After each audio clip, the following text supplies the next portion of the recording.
ജപ്പാനെ കാത്തിരിക്കുന്നത് കൂടുതൽ ദുഷ്കരമായ ദിനങ്ങളോ?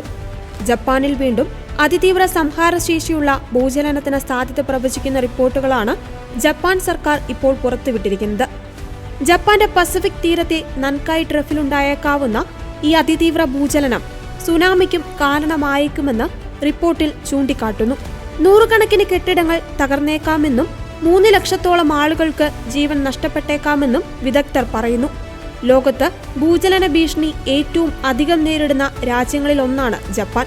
നൻകായ് ട്രഫ് എന്നറിയപ്പെടുന്ന മേഖലയിൽ റിക്ടർ സ്കെയിലിൽ 8 മുതൽ 9 വരെ തീവ്രത അനുഭവപ്പെട്ടേക്കാവുന്ന ഭൂചലനത്തിന് 80% സാധ്യതയുണ്ടെന്നാണ് ജപ്പാൻ സർക്കാർ വിലയിരുത്തുന്നത്.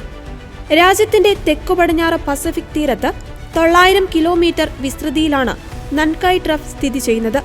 ഫിലിപ്പീൻ സമുദ്രഫലകത്തിന്റെയും യുറേഷ്യൻ ഫലകത്തിന്റെയും ചലനങ്ങളാണ് ഈ മേഖലയെ അതിതീവ്ര ഭൂകമ്പത്തിന് സാധ്യതയുള്ള പ്രദേശമാക്കി മാറ്റുന്നത്.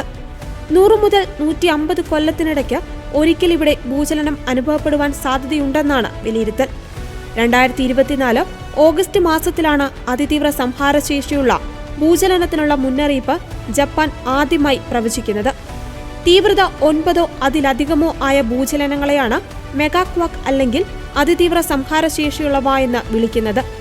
ഇത്തരമൊരു ഭൂചലനമുണ്ടായാൽ ജപ്പാന്റെ സമ്പദ് വ്യവസ്ഥയ്ക്ക് $1.81 ട്രില്യൺ നഷ്ടമാണ് ഉണ്ടാകാൻ സാധ്യതയെന്നും റിപ്പോർട്ടിൽ പറയുന്നു. തീവ്രത 9 രേഖപ്പെടുത്തുന്ന ഭൂചലനം ഉണ്ടാകുന്ന പക്ഷം 10 ലക്ഷത്തിലധികം ആളുകളെ മാറ്റിപ്പാർപ്പിക്കേണ്ട സാഹചര്യവും ഉണ്ടാകാം.